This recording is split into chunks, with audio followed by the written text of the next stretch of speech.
Good morning. Good morning. When you read the Bible at home, there's chapters and verses and headings sometimes that pop up before sections. Like if you're reading along, there'll be a break and it'll say, the story of the prodigal son, right? Or Jesus curses the fig tree. Or in this case, we would read halfway through the excerpt and it would pause and it would say, the widow's mite. Well, when the Bible was written, there weren't any chapters or verses. It was just a long scroll. All that was added in later. So sometimes these headings and breaks kind of mess things up. Put a break in the text, not in a useful way. And the story of the widow's mite is traditionally held up as a positive example of stewardship. She was so faithful that she gave her last coins to the temple. And yes, she is a very faithful woman. I can agree with that. We don't really get a lot of insight into her character. But in the way that we think of stewardship, it's not the best example of stewardship. In ancient Israel, the poor were not required to give any money to the temple because they were poor. And according to biblical resources, we usually ask for a tithe, which is 10% of your income.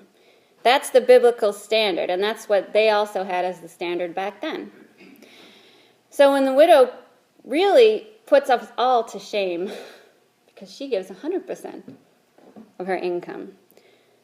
So the next time you think that 10% is too much, think of the widow.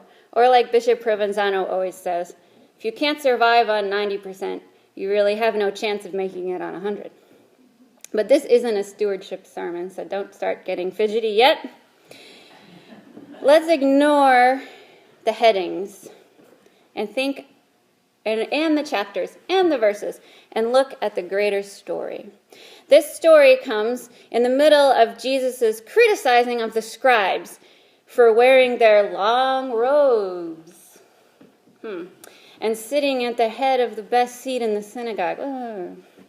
We'll skip that too. He's leveling corruption charges against them, against the system. Not Judaism, mind you, but against the current leaders of the temple. He says to beware of the scribes who want to be greeted with respect in the marketplaces and have the place of honor at banquets. He says they devour widows' houses and for the sake of appearance say long prayers. They will receive the greater condemnation. So it's no coincidence that the story of the widow comes next. Jesus says that the scribes devour widows' houses, meaning taking all their possessions and their money. Because remember, we've talked about before, that a widow wasn't allowed to work, didn't have income.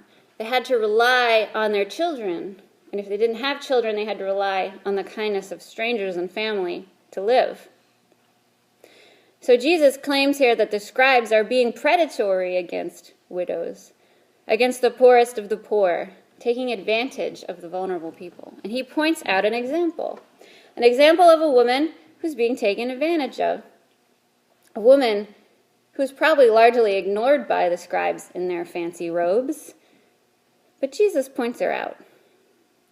Whether he's praising her faithfulness or lamenting the corrupt state of the temple, we don't know. Probably both.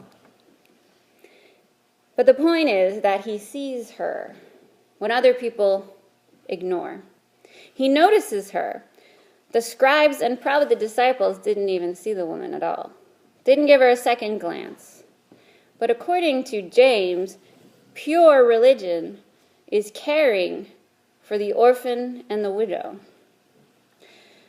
All the laws in the Old Testament are designed to protect the innocent.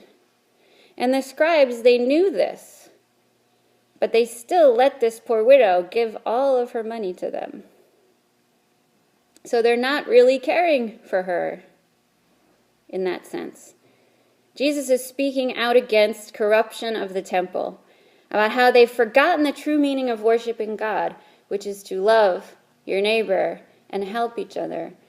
and make the world better, not just your own life better. The scribes and Jesus are at odds throughout the whole Gospel of Mark. And Emerson Powery refers to this widow as a positive object lesson, somebody to observe, someone that proves Jesus' point, while also she's a faithful and generous person. We're not going to take that away from her.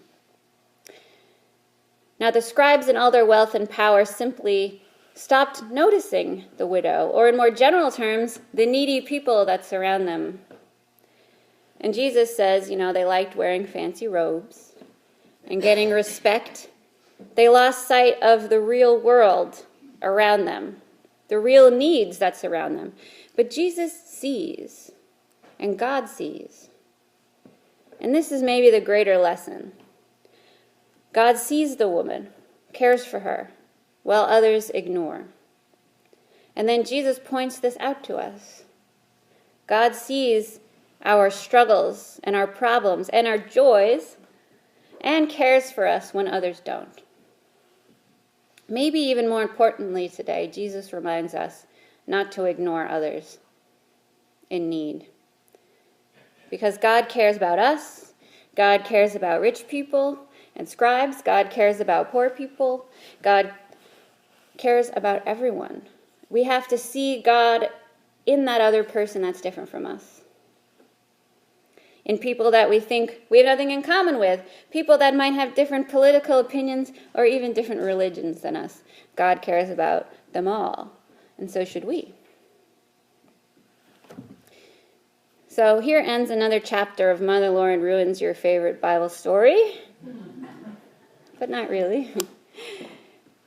The story is very familiar, so sometimes it's fun to look at them in a little different way, not taking away from the widow's and her generosity. She's a very faithful and generous person. Generous even to a fault, I might add. But we can look at it from another angle. What is Jesus talking about in the larger context of Mark? And as always, he's talking about love and caring. Loving our neighbor as ourselves and caring for one another. We first have to see the need that is around us. Or see the need in ourselves. That's also true. We might not see it right away because we are in Great River after all. It's not extremely obvious always what the need is here. But there is need wherever you go. So we need to see it, to see our neighbors, and then reach out in love as Jesus taught us. In the name of the Father, the Son, and the Holy Spirit.